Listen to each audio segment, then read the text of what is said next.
बहुत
player who inspires you right now?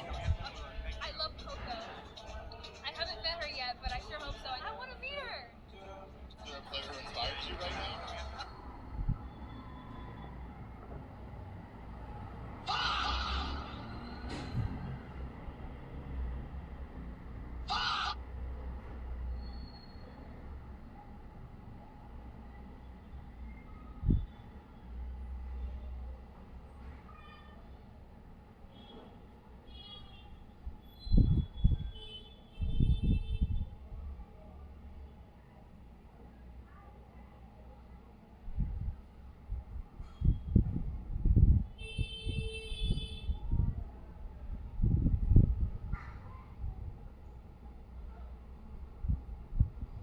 पहले पहल तुझे देखा तो दिल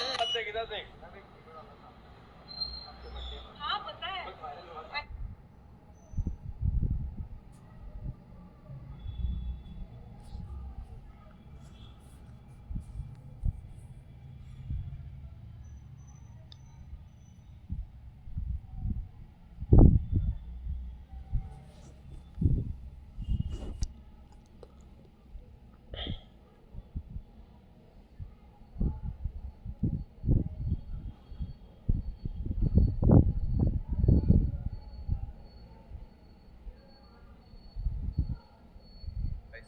ऐसा पाकिस्तानी सऊदी अरेबिया में रहता हूँ भाई, आज तक मैंने इडली डोसा नहीं खाया और आज हमारे इडली डोसा.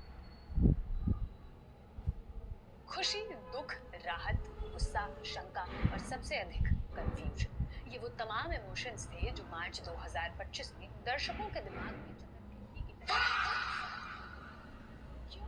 क्योंकि मार्वल ने दुनिया की सबसे महंगी फिल्म की पूरी स्टार कास्ट रिवील कर दी थी. सबसे बड़ी बात यह कि रॉबर्ट डाउनी जूनियर और क्रिस एवांस, जो दशक भर से आयरन मैन और कैप्टन अमेरिका बने हुए थे, वो भी इसमें वापसी कर रहे थे.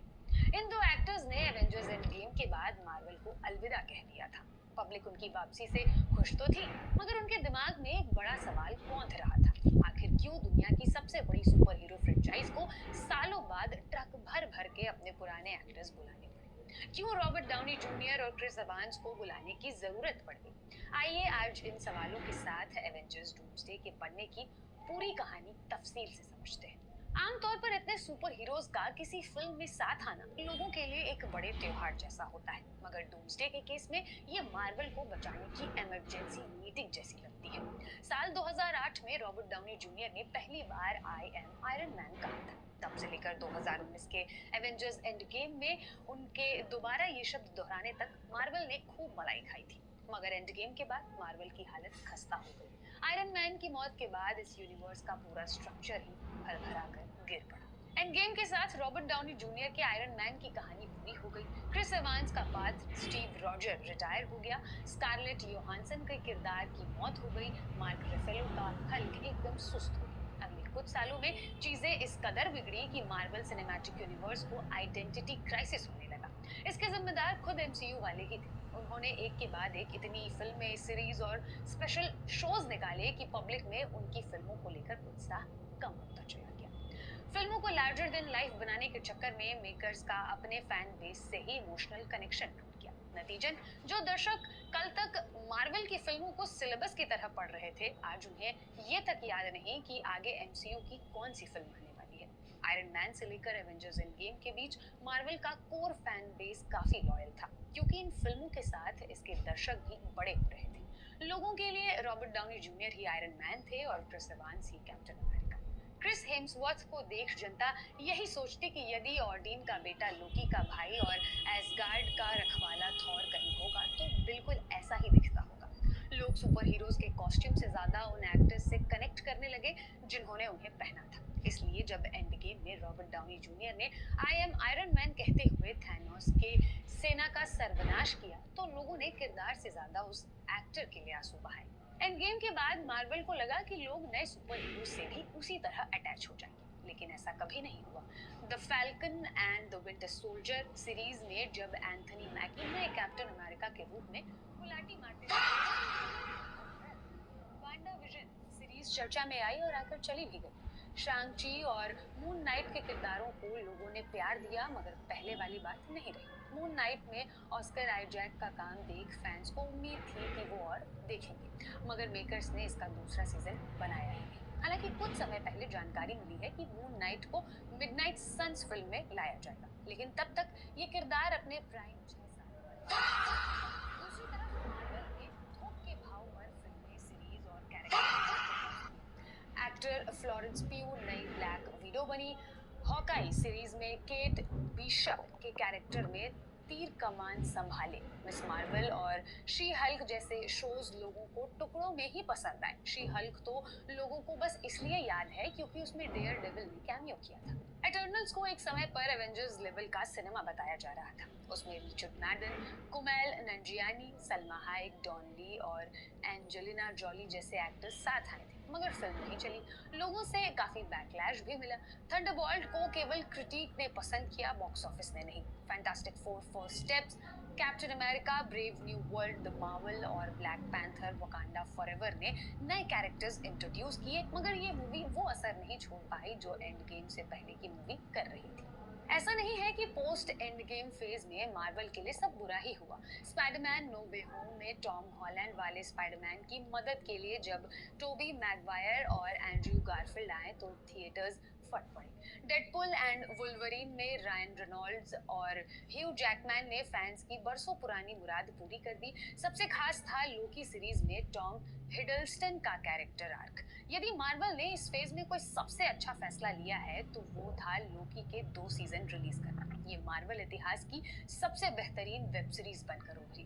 गार्डियंस ऑफ द गैलेक्सी 3 को भी ठीक ठाक रिस्पॉन्स मिला, मगर इन चुनिंदा नामों को छोड़ दे तो एमसीयू को कोविड से पहले वाला माहौल नहीं मिल पाया। मार्वल को सबसे बड़ी चोट इस सीरीज ने पहुंचाई कि इस यूनिवर्स के कुछ सबसे बेहतरीन कैरेक्टर्स की फिल्में बिल्कुल चौपट हो गई। एंटमैन एंड द वास्प और थॉर लव एंड अब जब एंड गेम का युद्ध लड़ चुके इन सीनियर कैरेक्टर्स का ये हाल है तो बाकियों से उम्मीद भी क्या ही की जाए। डेयरडेविल और पनिशर जैसे कैरेक्टर्स नेटफ्लिक्स सीरीज का कल्ट फैन बेस है, मगर मार्वल ने इन्हें जहां तहां इस्तेमाल कर इनका इम्पैक्ट घटा दिया। जियो हॉटस्टार ने भी इन किरदारों को कम नुकसान नहीं पहुंचाया। उनकी कम से कम खून दिखाने की पॉलिसी ने इन दोनों कैरेक्टर्स के खूनखार एक्शन को काफी डाउनग्रेड कर दिया, वो भी तब जब डेयरडेविल और पनिशर इसके कारण ही फेमस हुए थे। कुल जमा बात यह है कि एवेंजर्स एंड गेम के बाद मार्वल भटक सा गया। इसकी कहानियां एक दूसरे से कनेक्टेड होने के बावजूद डिसकनेक्टेड लगने लगी। पहले कोई एक आध फिल्में स्किप भी कर देता, तब भी वो यूनिवर्स का सेंट्रल नैरेटिव समझ जाता था। लोगों को पता था कि थैनोस आने वाला है, इन्फिनिटी स्टोन जरूरी है। तब कहानी के केंद्र में एवेंजर्स हुआ करते थे, लेकिन अब मल्टीवर्स के नाम पर जब तब इतने कैरेक्टर्स जोड़ दिए गए हैं कि किरदार और कहानी किसी एक डायरेक्शन में आगे नहीं बढ़ती। इस पर अलग अलग टाइमलाइंस ने लोगों को कंफ्यूज कर दिया। मार्वल की सबसे बड़ी समस्या ये नहीं बल्कि कैंग था। जोनाथन मेजर्स का किरदार कैंग द कॉन्करर एमसीयू का अगला मेन विलन था। वो विलन जिसे मार्वल ने डॉक्टर डूम से भी कहीं पहले प्लान किया था। एंड गेम के बाद की फिल्में व सीरीज 2026 में एवेंजर्स द कैंग डायनेस्टी की ओर बढ़ने वाली थी।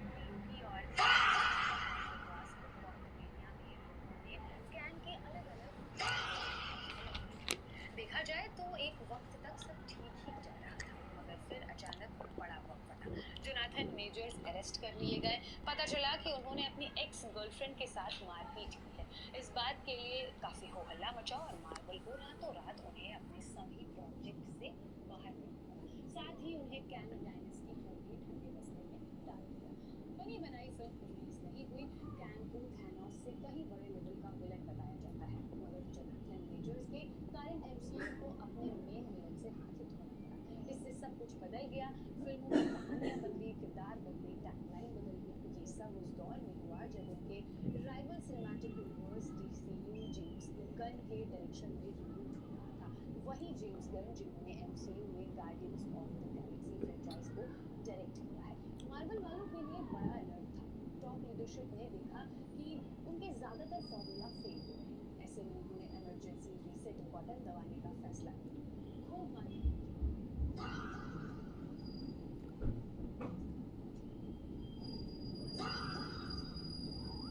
स्पाइडरमैन नो वे होम में टॉम हॉलैंड के साथ दोनों पुराने स्पाइडरमैन को लाने का वंस इन अ जनरेशन सबने देखा था। टॉप गन मैवरिक जैसी नॉन सुपर हीरो फिल्म में भी लोग ऐसा होते देख चुके हैं। मार्वल को समझ आ गया कि अगर उन्हें अपना यूनिवर्स बचाना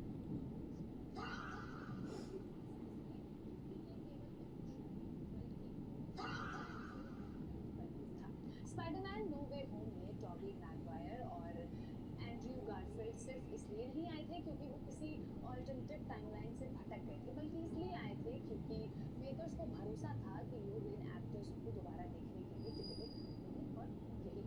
अब मार्वल को समझ आ गया था कि पब्लिक को क्या चाहिए। उन्होंने धड़ाधड़ उन एक्टर्स को फोन घुमाया जो कभी ना कभी इस यूनिवर्स से कनेक्टेड थे। एक्स-मैन की वापसी हुई। स्पाइडरमैन के वेरिएंट्स पहले से ज्यादा एक्टिव हुए। वेस्ली स्नाइप्स के ब्लेड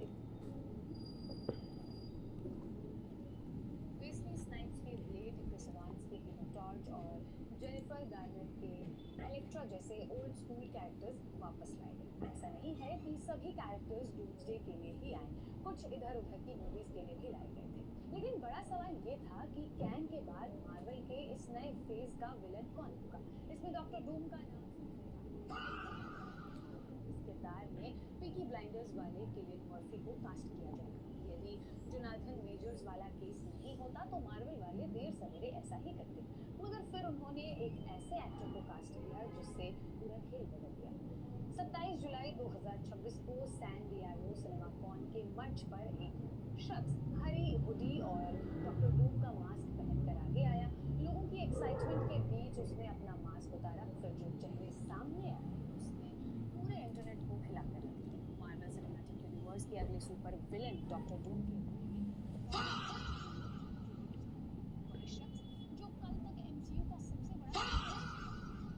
सबसे बड़ा सुपर विलन बन गया। मार्वल के इस फैसले ने डूम्सडे को वो हाइप दिलाई जिसकी उसे सख्त जरूरत थी। चुपके से क्रिस इवांस के किरदार स्टीव रॉजर्स की भी वापसी कराई गई। लगे हाथ मार्वल के प्रेसिडेंट केविन फाइगी ने एंथनी रूसो और जो रूसो को डायरेक्शन का जिम्मा दिया। रूसो ब्रदर्स ही एवेंजर्स इन्फिनिटी वॉर और एवेंजर्स एंड गेम के डायरेक्टर थे। इन्हीं वजहों से लोगों में डूम्सडे देखने की तगड़ी एक्साइटमेंट है। मार्वल ने माहौल ऐसा बनाया कि अब क्रिस हेम्सवर्थ और क्रिस इवांस डूम्सडे में रॉबर्ट डाउनी जूनियर से लड़ते दिखेंगे। इससे पहले ये तीनों एक्टर्स एंड गेम में थैनोस के खिलाफ एक साथ लड़ रहे थे। 18 दिसंबर को डूम्सडे सिनेमाघरों में ड्यून 3 से टकराएगी। इसमें मार्वल वालों का पलड़ा यदि भारी दिख रहा तो उसका सबसे बड़ा कारण रॉबर्ट डाउनी गुस्सा, शंका और यूनिवर्स ने पूरे इंटरनेट को हिला कर रख दिया। मार्वल सिनेमैटिक यूनिवर्स कल उसका सबसे बड़ा सुपर विलन बन गया। मार्वल के इस फैसले ने डूम्सडे को वो हाइप दिलाई जिसकी उसे सख्त जरूरत थी। चुपके से क्रिस इवांस के किरदार स्टीव रॉजर्स की भी वापसी कराई गई। लगे हाथ मार्वल के प्रेसिडेंट केविन फाइगी ने एंथनी रूसो और जो रूसो को डायरेक्शन का जिम्मा दिया। मार्वल ने माहौल ऐसा बनाया कि दिसंबर को डूम्सडे सिनेमाघरों में ड्यून 3 से टकराएगी। इसमें मार्वल पहले ये तीनों एक्टर्स एंड गेम में थैनोस के खिलाफ एक साथ लड़ रहे थे। 18 दिसंबर को डूम्सडे सिनेमाघरों में ड्यून 3 से टकराएगी। इसमें मार्वल वालों का पलड़ा यदि भारी दिख रहा तो उसका सबसे बड़ा कारण रॉबर्ट डाउनी जूनियर की वापसी है। यदि वो एक्टर्स दोबारा नहीं लौट रहे होते तो ना मेकर्स इस पर इतने पैसे लगाते और ना ही इस फिल्म की इतनी चर्चा होती। रिपोर्ट्स के मुताबिक एवेंजर्स डूम्सडे के प्रोडक्शन पर 500 मिलियन और मार्केटिंग पर 300 मिलियन खर्च होंगे। $800 मिलियन का ये बजट भारतीय रुपए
सहमतकारों की तलाश है।